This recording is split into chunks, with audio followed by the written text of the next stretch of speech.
Very very good morning my dear friends. मैं आपका दोस्त डॉक्टर संदीप योगी आप सबों का आपके अपने चहेते YouTube channel exam fighter number 1 पर हार्दिक स्वागत करता हूं, अभिनंदन करता हूं। दोस्तों, एग्जाम फाइटर नंबर 1 पर लगातार यूजीसी नेट, जेआरएफ, हिस्ट्री की क्लासेस कंटिन्यू प्रतिदिन जारी है। इसी कड़ी में हम लोग मॉडर्न इंडियन हिस्ट्री सीरीज को पढ़ रहे हैं और इस सीरीज में हम लोग आधुनिक भारतीय इतिहास के स्रोत से लेकर यूरोपीय कंपनियों के आगमन, सभी यूरोपीय कंपनियों के बीच आपस में युद्ध और उन सभी यूरोपीय कंपनियों में अंग्रेजी कंपनी सर्वश्रेष्ठ कंपनी बन के उभरी और धीरे धीरे उन्होंने भारत पे अपना प्रभाव जमाना आरंभ कर दिया। और कैसे उन्होंने बंगाल, फिर मैसूर, दो बड़े बड़े राज्यों को जीत लिया था। और पिछला ही क्लास में हम लोगों ने पढ़ा था आंग्ल मैसूर वार, जो कि 4 युद्ध हुए थे। इस 4 युद्ध के माध्यम से मैसूर अंग्रेजों के नियंत्रण में आ गया। तो इसी कड़ी में भारत की अब तक की बची सबसे बड़ी महाशक्ति मराठा, भारतीय शक्तियों में सबसे शक्तिशाली माना जाता है मराठों को। और एक समय तो ऐसी भी स्थिति आई थी और ऐसा लग रहा था कि ये जो मराठा साम्राज्य है यही मुगलों के उत्तराधिकारी होने वाले हैं और दिल्ली की गद्दी पर मराठों का राज होने वाला है। और वो मराठा साम्राज्य कैसे अंग्रेजों के सामने धराशायी हो जाता है और एक के बाद एक 3 युद्ध होते हैं अंग्रेजों और मराठों के बीच, जिसे आंग्ल मराठा युद्ध कहा जाता है। आंग्ल मीन्स अंग्रेज, मराठा मीन्स मराठा जो साम्राज्य थे। दोनों के बीच 3 युद्ध होते हैं और इस 3 युद्धों के माध्यम से, आमने सामने के वार के माध्यम से अंग्रेज सर्वश्रेष्ठ साबित होते हैं, अंग्रेज विष साबित होते हैं और वो अंततः मराठा साम्राज्य को भी नस्ताभूत करके उसे भी अपने नियंत्रण में ले लेता है। दोस्तों, तो आज हम लोग इसी के बारे में बात करेंगे, आंग्ल मराठा संघर्ष। और इसको बिल्कुल स्टोरी के रूप में लेंगे कि रटने की जरूरत नहीं। स्टोरी के रूप में आपको बताया जाएगा आंग्ल मराठा संघर्ष की उत्पत्ति क्यों हुई और आंग्ल मराठा का विस्तार कैसे हुआ। तो आज का जो टॉपिक रहेगा आंग्ल मराठा संघर्ष में फर्स्ट, प्रथम आंग्ल मराठा संघर्ष के बारे में हम लोग डिस्कशन करेंगे। क्योंकि अगर तीनों को एक साथ पढ़ना चाहेंगे तो ये वीडियो काफ़ी लंबा हो जाता, इसीलिए मैंने आज एक ही आपको फर्स्ट आंग्ल मराठा युद्ध के बारे में हम लोग आज पढ़ेंगे और प्रथम आंग्ल मराठा युद्ध की उत्पत्ति कैसे हुई और इनका क्या क्या युद्ध में क्या क्या इनके स्टेप बाय स्टेप क्या क्या घटनाएं घटती है, उन सब चीज़ों के बारे में स्टोरी के रूप में हम लोग आज डिस्कस करेंगे। ताकि स्टोरी के रूप में अगर आप पढ़ते हैं, कहानी की तरह पढ़ते हैं, तो आप कभी भूलेंगे नहीं दोस्तों, आपको ताउम्र याद रहेगा। मेरा प्रयास वही है।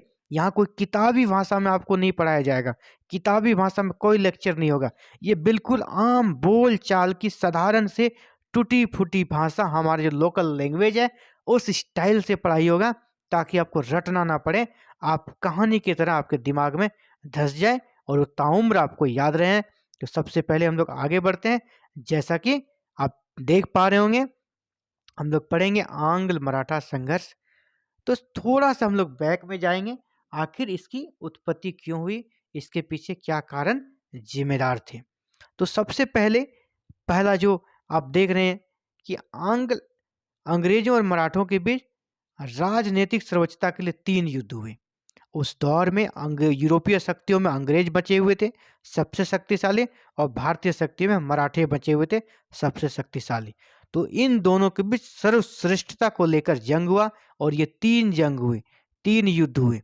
और हम लोग थोड़ा और बैक पे जाते हैं, थोड़ा और पीछे जाते हैं मराठों के इतिहास पे, तो आपके सामने स्थिति और भी स्पष्ट नजर आएगी। तो पानीपत का जो तीसरा युद्ध हुआ था, थर्ड बैटल ऑफ पानीपत, जिससे आप लोग परिचित ही होंगे दोस्तों, किसके बीच हुआ था? मराठों और अहमद शाह अब्दाली के बीच। मराठों और अहमद शाह अब्दाली के बीच पानीपत का तृतीय युद्ध हुआ था। कब? 1761 में, 1761 में हुआ था पानीपत का थर्ड बैटल। उस वक्त तक भारत की सबसे शक्तिशाली शक्ति मराठे थे। और यहाँ तक कि उन्होंने मराठों ने मुगल सम्राट को, जो जिसे कि दिल्ली से बेदखल कर दिया था अंग्रेजों ने, उसे पुनः दिल्ली की गद्दी पर भी इन्हीं मराठों ने बिठाया था। और यहाँ तक कि उस दौर में मराठे मुगल सम्राट के संरक्षक की भूमिका भी निभा रहे थे। यानी में किसी को कोई शक नहीं था, अगर मुगल साम्राज्य का पतन होता है तो अगली शक्ति जो दिल्ली पर राज करेगी वो मराठे होंगे। और उसी वक्त, उसी समय जो अफगान के शासक थे अहमद शाह अब्दाली का भारत आक्रमण होता है और मराठे ओवर कॉन्फिडेंट में रहते हैं और आपसी जो उनके पड़ोसी राज्य हैं उनसे लड़ झगड़ के सबसे अलग हो गए रहते हैं। और इसी का फायदा अहमद शाह अब्दाली को होता है। और यहाँ की जो भारत में मराठों में जो कि फूट थी, आपसी एकता की भारी कमी थी, एक दूसरे से आपस में ईर्ष्या की भावना रखते थे। इसी के कारण पानीपत के तृतीय युद्ध में मराठे हार जाते हैं, मराठों की पराजय हो जाती है, जो एक आश्चर्यजनक घटना है उस दौर की। मराठों की पराजय हो जाती है, इतनी बड़ी इतनी अच्छी सेना की पराजय हो जाती है दोस्तों। और ये मराठों के लिए समझिए कि रीढ़ की हड्डी टूटने जैसा घटना है। इसके बाद ऐसा लगा कि मराठा शक्ति अब आगे बढ़ ही नहीं सकती है, ये खत्म हो गई। लेकिन बहुत ज़्यादा दिन नहीं हुए और माधवराव जो अगले पेशवा बने पानीपत के तृतीय युद्ध के बाद, वो काफ़ी अच्छे प्रशासक सिद्ध हुए और उन्होंने मराठों की जो खोई हुई प्रतिष्ठा, पानीपत के युद्ध में जो मराठों की प्रतिष्ठा समाप्त हो गई थी, उसे पुनः वापस लाने में काफ़ी हद तक सफल रहे। और वो इसी तरह मराठों को प्रगति के रास्ते पर ले ही जा रहे थे। इसी दौरान जिसे कहते हैं प्रकृति को कुछ और ही मंजूर था, ईश्वर को कुछ और ही मंजूर था। और 1772 में 1772 में माधवराव जो कि एक होनहार प्रतिभावान पेशवा सिद्ध हो रहे थे कि मृत्यु हो जाती है। इसकी मृत्यु के बाद जो मराठा फिर से राइज कर रहा था, उनका डिक्लाइन स्टार्ट हो जाता है, उनका पतन स्टार्ट हो जाता है। और उनके पतन उनके आपसी लोगों के कारण ही होता है। चलिए देखते हैं आगे क्या क्या घटना होती है माधवराव की मृत्यु के बाद। जैसा कि हम लोग देख रहे हैं, माधवराव की मृत्यु हो जाती है 1772 में माधवराव की मृत्यु हो गई। इसके बाद इसका जो चाचा था रघुनाथ राव ये पेशवा बनना चाह रहा था, पेशवा बनने की चाहत रखता था, जिसे शॉर्ट में रघोबा भी बोलते हैं, रघुनाथ राव या रघोबा, माधवराव का चाचा। उसकी मृत्यु के बाद पेशवा बनने की चाहत रखता है। लेकिन उनके बाद उनका जो छोटा भाई है उसे पेशवा बना दिया जाता है, जिसका नाम है नारायण राव। तो नारायण राव को जब पेशवा बना देता है तो रघुनाथ राव या रघोवा उसकी हत्या कर देता है। और उसकी हत्या करने के बाद खुद पेशवा बनना चाहता है, लेकिन उसके बाद भी उसे सफलता नहीं मिलती है, क्योंकि नारायण राव की विधवा एक बच्चे को जन्म देती है जिसका नाम माधव नारायण राव रखा जाता है। और माधव नारायण राव एक छोटा बच्चा था। इसी को प्रतीक रूप से अगला पेशवा बनाकर एक 12 भाई परिषद जिसको कहते हैं 12 भाई 12 भाई परिषद बनाया जाता है। और 12 भाई परिषद इस अल्पायु पेशवा माधव नारायण राव की मदद करती है और एक तरह से इसे प्रतीक के रूप में गद्दी पर बिठाकर सारा काम कौन करता है? 12 भाई परिषद, जिसमें होते हैं आपके नाना फडणवीस, महादजी सिंधिया जैसे अच्छे अच्छे और अनुभवी सरदार, मराठा सरदार। 12 भाई परिषद में 12 लोगों का ये परिषद था, 12 लोग थे, इसलिए इसको 12 भाई परिषद बोला जाता था। ये 12 भाई परिषद ही सारा काम करते थे और माधव नारायण राव नाम मात्र का अल्पायु बालक को पेशवा बना दिया गया। लेकिन रघुनाथ राव को फिर भी मौका नहीं मिला। रघुनाथ राव जो उसका चाचा था, उसे मौका जब नहीं मिला, लेकिन वो पेशवा बनने के लिए व्याकुल था, पेशवा बनने के लिए बेचैन था वो। इसी चाहत में, इसी व्याकुलता में उन्होंने क्या किया, अंग्रेजों से मदद मांग लिया था। यही मराठों के लिए सबसे बड़ी भूल साबित हुई। रघुनाथ राव चला गया अंग्रेज के पास और पेशवा बनने के लिए उससे मदद मांगा।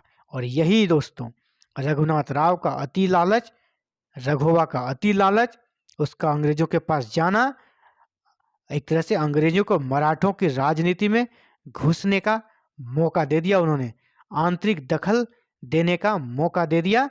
किसने? रघुनाथ राव ने। और अंततः यही प्रथम आंग्ल मराठा युद्ध के बीज कह सकते हैं, यहीं पे उसके बीज, यहीं पे उसके नींव पड़ी और ये संघर्ष का पहला कारण था। और देखते हैं आगे क्या होता है। जैसे कहा कि रघुनाथ राव ने अंग्रेजों से साठगांठ कर ली, तो उन्होंने अंग्रेजों से जो साठगांठ की, तो हमें ये भी जानना होगा उस दौर में भारत में अंग्रेजी शासन के विभिन्न स्तर थे। एक था बम्बई सरकार, उसी तरह कलकत्ता में कलकत्ता सरकार, और उसका जो सबका जो बॉस था वो बोर्ड ऑफ डायरेक्टर्स लंदन में थे। ये तीन शक्तियां थी। बम्बई सरकार कलकत्ता सरकार के नीचे था और कलकत्ता सरकार बोर्ड ऑफ डायरेक्टर्स के नीचे था। मतलब भारत में जहाँ भी अंग्रेजी प्रशासन था उसमें सबसे 1 नंबर पे था कलकत्ता सरकार, और ये बम्बई सरकार 2 नंबर पे थे, और ये तो सुप्रीम था। बोर्ड ऑफ डायरेक्टर ये सुप्रीम था, और बोर्ड ऑफ डायरेक्टर कलकत्ता सरकार और बम्बई सरकार का आपसी जो खींचतान है, आगे की पृष्ठभूमि, आगे की जो घटना है, इस पे काफ़ी निर्भर करती है। तो पहले हमें यहाँ से समझना चाहिए कि अंग्रेजों की जो शक्ति थी भारत में, जो प्रशासन थे, वो 3 स्तर पे थे। एक कलकत्ता सरकार, दूसरा बम्बई सरकार, और जो तीसरा सबसे सुप्रीम वो लंदन की बोर्ड ऑफ डायरेक्टर। तो सबसे पहले जो रघुनाथ राव जो संधि करते हैं, रघुनाथ राव संधि करते हैं बम्बई सरकार से।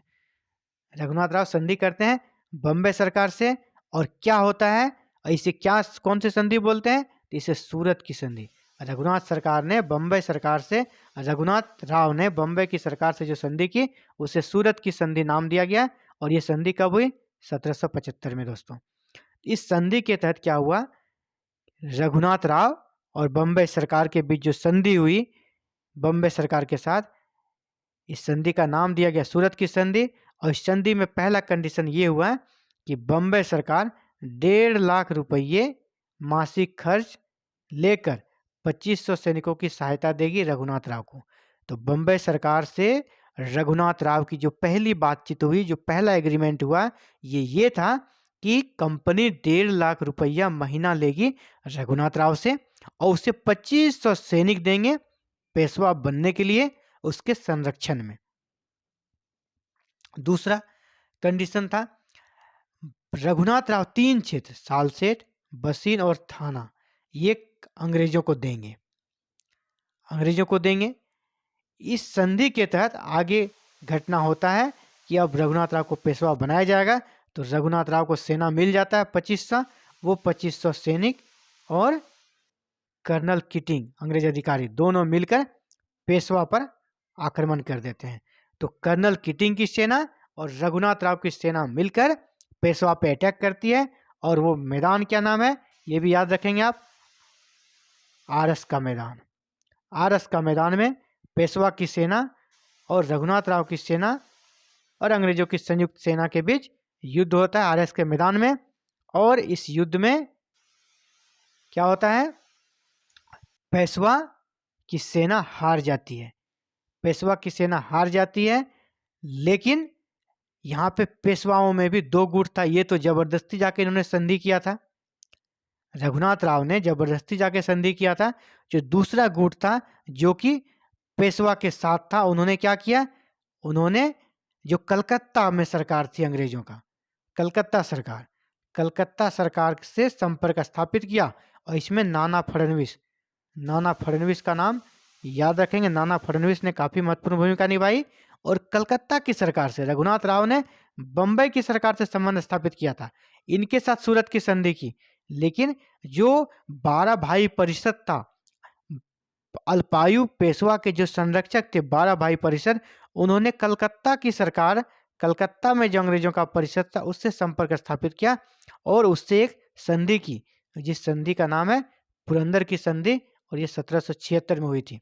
तो पुरंदर की संधि के माध्यम से कलकत्ता की सरकार से जो 12 परिषद के सदस्य नाना फडणवीस थे उनका ग्रुप ने संपर्क किया और पुरंदर की संधि के तहत एग्रीमेंट हुआ कि कंपनी अब रघुनाथ राव का समर्थन नहीं करेगी, रघोबा का समर्थन नहीं करेगी। लेकिन कंपनी को क्या करना होगा फिर, लेकिन कंपनी को सालसेट एक क्षेत्र और दूसरा क्षेत्र थाना, ये दोनों क्षेत्र कंपनी के अधिकार में ही रहेंगे जो कि रघोबा ने उन्हें दिया था। तो सालसेट और थाना दो क्षेत्र कंपनी के नियंत्रण में ही रहने का बात हुआ और पुरंदर की संधि हो गई। एक घटना ही इंपॉर्टेंट है, आप इनको बिल्कुल कहानी की तरह आपको बताया जा रहा है, आप बिल्कुल इसे याद करेंगे किस संधि में क्या चीजें था। पुरंदर की संधि में जैसे इसमें 3 चीज था, आपका सालसेट, बसेन और थाना दे दिया था।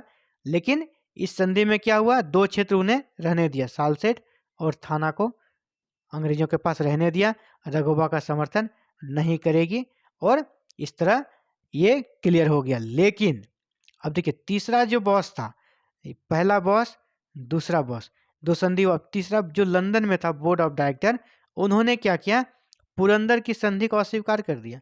मतलब ये जो पुरंदर की संधि हुई थी इसे किसने नहीं माना, लंदन की सरकार ने इसे नहीं माना। इस संधि को कहा कि हम नहीं मानते हैं, हमारे लिए फायदेमंद क्या है ये संधि, क्योंकि इससे उसे ज्यादा बेनिफिट था। यहाँ पे पहला तो उसकी कंपनी की जो सेना थी, सेना का भी मेंटेन हो रहा था, उसके लिए पैसे भी मिल रहे थे, और यहाँ 3 क्षेत्र उसे मिलने वाला था, सालसेट, बसीन, थाना, ये 3 क्षेत्र थे। तो लंदन में जो बैठी बॉस थी बोर्ड ऑफ डायरेक्टर, उसे सूरत की संधि ज़्यादा फायदेमंद लगा और उन्होंने पुरंदर की संधि को निरस्त कर दिया। और अब तरह से पहला जो स्थिति था वही फिर आ गया और फिर से वो युद्ध की नौबत आ गई। जब पुरंदर की संधि को सूरत को निरस्त कर दिया और सूरत की संधि को माना, मतलब अगला पेशवा भी बनना किसको था, रघुनाथ राव को ही पेशवा मानना था, और 2500 सैनिक भी उसे देना था, और कंपनी को सालसेट, बसीन और थाना का क्षेत्र मिलना था। तो पुरंदर की संधि अस्वीकार हो जाती है। फिर से युद्ध की पृष्ठभूमि तैयार, और इस बार जो संघर्ष हुआ किसके बीच हुआ, बम्बई सरकार को जब आदेश मिल जाता है तो बम्बई सरकार फिर सेना लेके आती है, और किससे होता है, पूना दरबार से। मतलब जो 12 परिषद के सदस्य थे, पेशवा का जो दरबार था, उनकी सेना और बम्बई सरकार की सेना के बीच युद्ध होता है। लेकिन बहुत ज़्यादा चालू बनने के चक्कर में यहाँ खेला हो जाता है दोस्तों। इस बार पेशवा की सेना से अंग्रेजी सेना हार जाती है, और ये काफ़ी अपमानजनक बात है, और ये अंग्रेजों के लिए काफ़ी अपमानजनक बात थी। उन्होंने पहली बार हराया, दूसरी पुरंदर की संधि की, लेकिन ज़्यादा काबिल बनने के चक्कर में तीसरा बार अटैक किया, और इस बार अंग्रेज हार गए और बड़गांव की संधि करनी पड़ी अंग्रेजों को पूना दरबार के साथ 1779 में। और ये संधि अंग्रेजों के लिए काफ़ी अपमानजनक थी। तो हम लोग आगे देखेंगे आखिर बड़गांव की संधि में ऐसी क्या बात थी जो अंग्रेजों के लिए अपमानजनक थी। तो हम लोग डिस्कशन करते हैं बड़गांव की संधि, और जब पूरा लेक्चर खत्म हो जाएगा तो इसके बाद हम लोग एक बार फिर से शुरू से लेकर लास्ट तक देखेंगे क्या क्या क्वेश्चन बन सकते हैं ऑब्जेक्टिव मोड में, और सारे क्वेश्चन को हम लोग निकालने का प्रयास करेंगे इस नोट्स से। तो अगला हम लोग देखते हैं बड़गांव की संधि, जो कि अंग्रेजों के पराजय के बाद हुई बड़गांव की संधि। तो बड़गांव की संधि का एक एक पॉइंट को हम लोग देखते हैं दोस्तों। बड़गांव की संधि कब हुई, 1779 में। यह संधि अंग्रेजों के लिए अपमानजनक थी, क्योंकि मराठों से वो हार कर मजबूरी में संधि कर रहे थे। तो इस संधि के तहत क्या हुआ, 1773 के बाद बम्बई सरकार द्वारा विजित सारे मराठा क्षेत्र वापस करने पड़े। जितने भी क्षेत्र उन्होंने जीते थे 1773 के बाद उसको वापस करने पड़े। और उस वक्त भारत का गवर्नर जनरल वारन हेस्टिंग्स था। तो वारन हेस्टिंग्स इस संधि से असंतुष्ट था, निश्चित ही असंतुष्ट होना ही था, क्योंकि ये संधि उसके अनुकूल थी ही नहीं। ये मराठों के लिए फायदेमंद था, इसीलिए उसने क्या कहा, युद्ध जारी रहेगा, युद्ध जारी रखा और उन्होंने संघर्ष करना जारी रखा और आगे उसका प्रतिफल भी उसे अच्छा मिला दोस्तों। 1780 तक में अंग्रेज अहमदाबाद, गुजरात, ग्वालियर को जीत चुके थे और ये सारे क्षेत्र को जीतने के बाद उनके पास एक तरह से आत्मविश्वास बढ़ा और कुछ पॉजिटिव चीज़ें अंग्रेजों के लिए हुई। इसको देखते हुए मराठा सरदार जो काफ़ी दूरदर्शी थे, नाना फडणवीस के सहयोगी थे, महादजी सिंधिया, उनके हस्तक्षेप से कहा कि ये युद्ध लंबा खींचा जा रहा है, काफ़ी दिन हो गया है। एक तरह से 1775 से ही छीट-फूट तरीके से अंग्रेज और मराठों के बीच युद्ध चला ही जा रहा है। थोड़े समय के लिए बंद हो रहा है, फिर से आरंभ हो रहा है और इस तरह ये युद्ध काफ़ी लंबा चला गया है और इससे आम जन को भी परेशानी हो रही है। इसीलिए इसका कोई सॉल्यूशन निकलना चाहिए और महादजी सिंधिया के पल पर सालबाई की संधि 1782 में होती है, 1782 में होती है और इस संधि के साथ प्रथम आंग्ल मराठा युद्ध का अंत हो जाता है। तो अब हमें ये जानना है आखिर प्रथम आंग्ल मराठा युद्ध का जो अंत हो गया सालबाई के संधि के तहत, इसमें क्या क्या प्रावधान थे, इसके मुख्य प्रोविजन क्या थे। जैसा अभी हम लोग देखे पिछली संधि में उसके मुख्य प्रावधान क्या थे, बड़गांव की संधि के बारे में हम लोग डिस्कशन किए। अब हम लोग डिस्कशन करेंगे कुछ संधि, सालबाई की संधि जिसके तहत प्रथम आंग्ल मराठा युद्ध का अंत हुआ। तो इसमें देखते हैं क्या क्या बातें थी। तो सालबाई की संधि का जो पहला कंडीशन था, दोनों पक्ष एक दूसरे के हुए जीते हुए प्रदेशों को छोड़ देने का वायदा किया। मतलब अंग्रेजों ने भी और मराठों ने भी जो भी एक दूसरे के क्षेत्र जीते थे उन्हें वापस कर दिया। लेकिन दो क्षेत्र को छोड़कर, वो कौन सा, सालसेट और एलिफेंटा, ये दो क्षेत्र को अंग्रेजों के पास ही रहने दिया जाए, ये प्रावधान किया गया। और सबसे बड़ी बात थी ये इस संधि की, अंग्रेजों ने रघोबा का साथ छोड़ दिया। मतलब अंग्रेज जिस बात पे सूरत की संधि किए हुए थे और फिर लंदन के बोर्ड ऑफ डायरेक्टर ने भी जो कहा था कि नहीं रघोबा को पेशवा बनाया जाएगा, ये उन्होंने बात को इसमें स्वीकार किया। हम लोग रघोबा को साथ नहीं देंगे, रघुनाथ राव का साथ अब नहीं देंगे।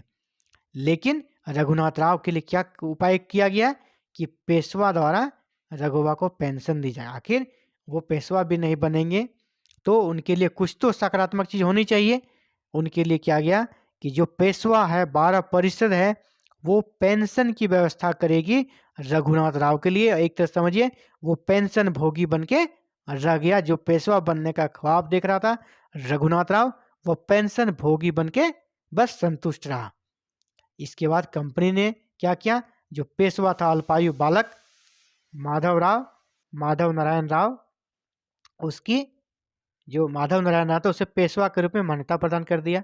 अब कंपनी की तरफ से उससे कोई दिक्कत नहीं था। रघोबा भी साइड चला गया पेंशन लेके, रघुनाथ राव भी साइड हो गया। अब माधव नारायण राव आराम से पेशवा बन गया। लेकिन वारन हेस्टिंग्स इससे भी संतुष्ट नहीं थे। वारन हेस्टिंग्स के मन में चल रहा था कि हम लोग जो चाह रहे थे अपने मनपसंद के पेशवा को वहाँ पे बिठाना और अपना मनपसंद शासक को, अंग्रेजों का नीति रहा है कि गद्दी पे बिठाना, डायरेक्ट रूल तो उसका करना नहीं था।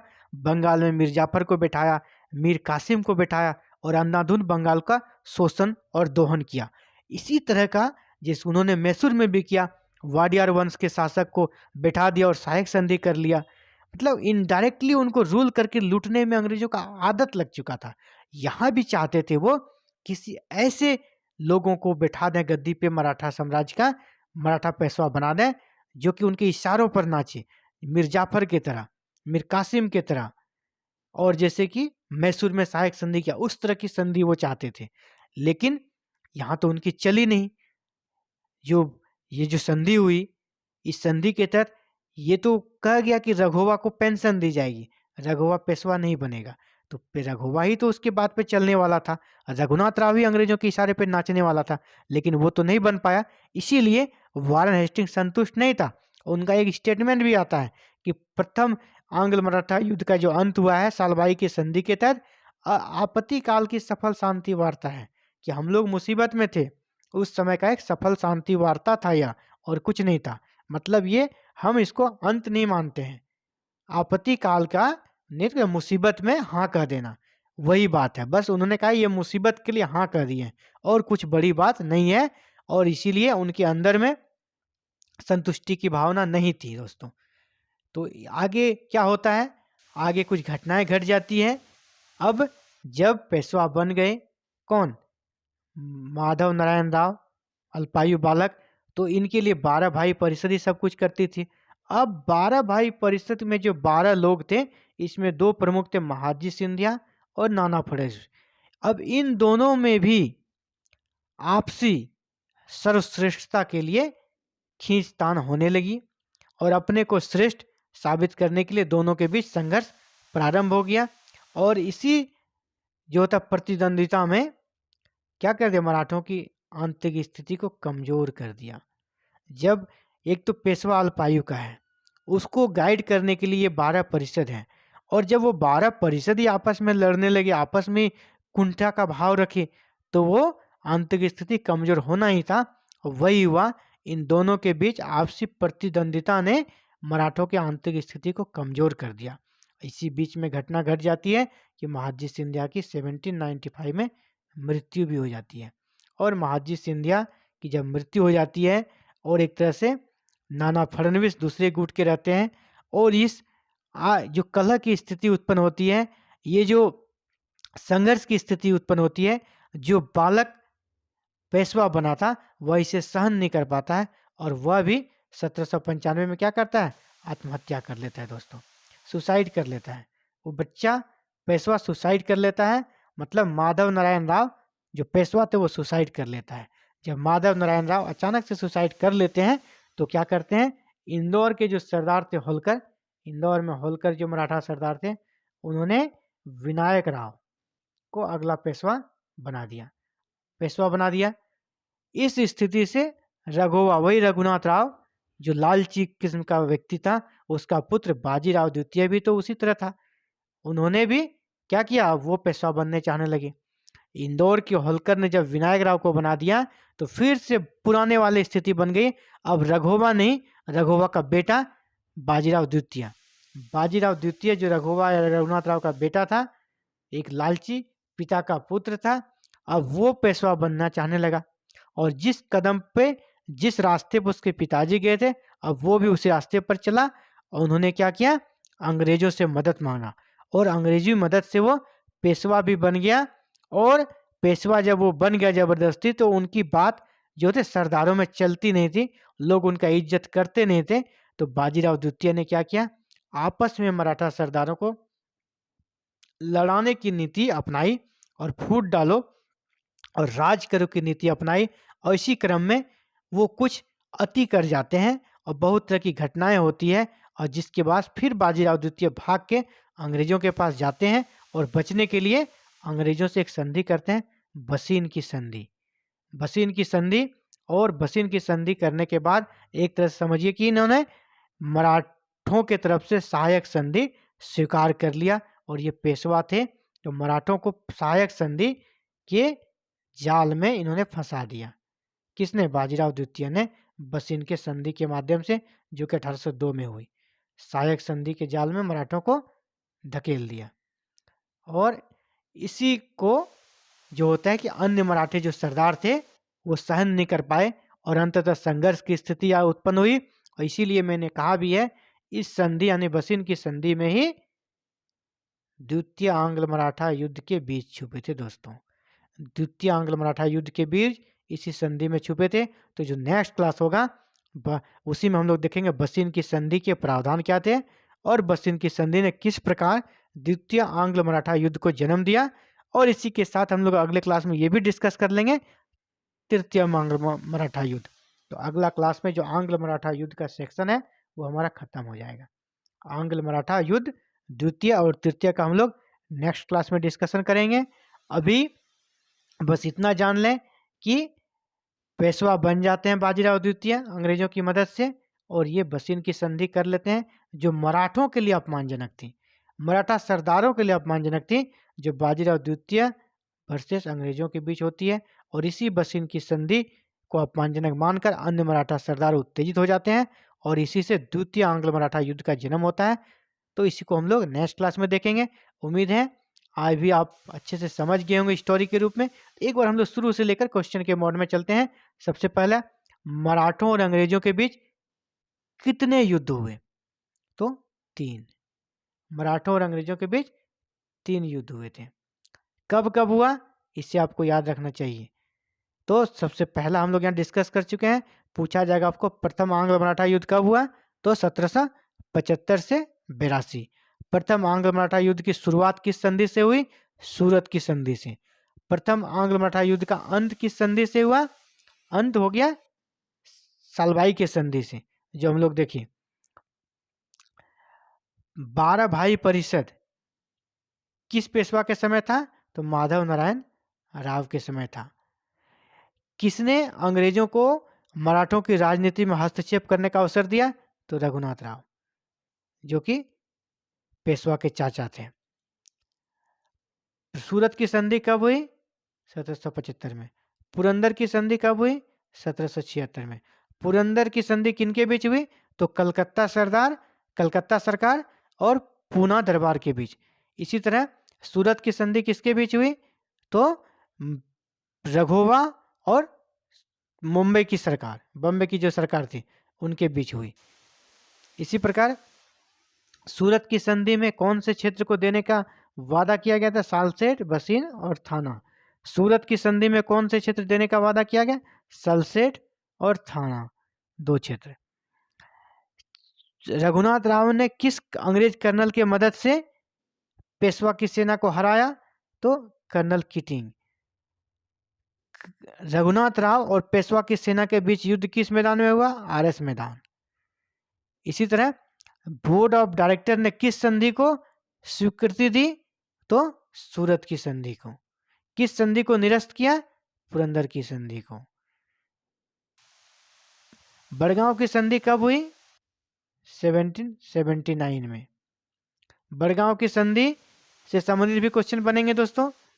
बड़गांव की संधि में जो हुई थी, ये पहला तो कब हुई थी और कब से, और इसमें कब से जीते गए क्षेत्रों को बम्बई सरकार ने वापस करने का निर्णय दिया? तो 1773। ये भी क्वेश्चन आपसे यहाँ पे बनेंगे। किस मराठा सरदार के पहल पर सलबाई की संधि हुई? तो महादजी सिंधिया। सलबाई की संधि कब हुई? 1782 में। प्रथम आंग्ल मराठा युद्ध का अंत किस संधि से हुआ? तो सलबाई की संधि से। ये बहुत ही इंपॉर्टेंट है, इसे आप लोग याद रखेंगे। अगला है कि अगला क्वेश्चन जो बन सकता है ऑब्जेक्टिव के लिए, ये है कि सलबाई के संधि के तहत किन 2 क्षेत्रों को अंग्रेजों को देने का वादा किया गया? तो सालसेट और एलिफेंटा। सलबाई की संधि के बाद अंग्रेजों ने किसे पेशवा स्वीकार किया? माधव नारायण राव को। किसने सलबाई की संधि को आपत्तिकाल की सफल शांति वार्ता कहा? वारन हेस्टिंग्स ने। अब ये भी क्वेश्चन बहुत बार पूछा गया है। 12 भाई परिषद किस पेशवा के काल में हुआ करता था? 12 भाई परिषद तो पेशवा माधव नारायण राव। 12 भाई परिषद में महत्वपूर्ण भूमिका किनकी होती थी? महादजी सिंधिया रहेगा कहीं कहीं और कहीं कहीं नाना फडणवीस। इन दोनों की महत्वपूर्ण भूमिका रहती थी। महादजी सिंधिया की मृत्यु कब हुई? 1795 में। किस पेशवा ने आत्महत्या कर ली? माधव नारायण राव ने। कब आत्महत्या कर ली? 1795 में। माधव नारायण की आत्महत्या के बाद अगला पेशवा कौन बना? विनायक राव। विनायक राव को हटाकर फिर पेशवा कौन बना? बाजीराव द्वितीय। बाजीराव द्वितीय किसकी मदद से बना? अंग्रेजों की मदद से। इसमें क्वेश्चन ये भी आता है, अंग्रेजों की मदद से पेशवा बनने वाला पहला पेशवा बाजीराव द्वितीय। अंग्रेजों की मदद से पेशवा बनने वाला पहला पेशवा बाजीराव द्वितीय। इसी तरह पूछा जाता है बसीन की संधि कब हुई थी? 1802 में। किनके बीच? बाजीराव द्वितीय और बम्बई की सरकार के बीच। इसी तरह अगर हम लोग अब आगे की ओर जब बढ़ेंगे तो ये भी आपसे क्वेश्चन बन सकता है, किस संधि में द्वितीय आंग्ल मराठा युद्ध के बीच छिपे थे? तो बसीन की संधि में। किस संधि ने मराठों को सहायक संधि के जाल में फंसा दिया तो बस इनकी संधि। तो इतने क्वेश्चन यहाँ पे बन सकते थे दोस्तों, जिसका हम लोग डिस्कशन कर चुके हैं। उम्मीद है आज का क्लास आप लोग के लिए काफ़ी फायदेमंद रहेगा और आप लोग अच्छे से इसे समझ गए होंगे। फिर भी अगर कहीं भी आपको कोई भी डाउट हो, कोई कन्फ्यूजन हो, तो आप हमें कमेंट कर सकते हैं और मैं ऑलवेज आपके लिए अवेलेबल रहूँगा। और इसी के साथ ही आप लोगों से विदा लेने का वक्त आ गया दोस्तों। और जाते जाते बस आपको यही कहना चाहूँगा कि अगर आप शुरू से हमारे चैनल से नहीं जुड़े हैं तो प्लेलिस्ट में जाकर स्टार्टिंग से एक एक वीडियो को आप देखें। एक एक वीडियो को देखेंगे तो आपके सामने एक कड़ी से दूसरी कड़ी जुड़ती जाएंगी और समझने में आसानी होगी और आपको लगेगा कि हम कोई कहानी पढ़ रहे हैं, कोई स्टोरी पढ़ रहे हैं। आपको रटने की ज़रूरत नहीं पड़ेगी, आपके अंदर अंडरस्टैंडिंग विकसित हो जाएगी। तो आप उसी तरीके से तैयारी करें। और इसके साथ ही जो नए हैं प्लीज़ चैनल को लाइक करें, शेयर करें, सब्सक्राइब करें। Okay, bye bye, have a nice day, good bye.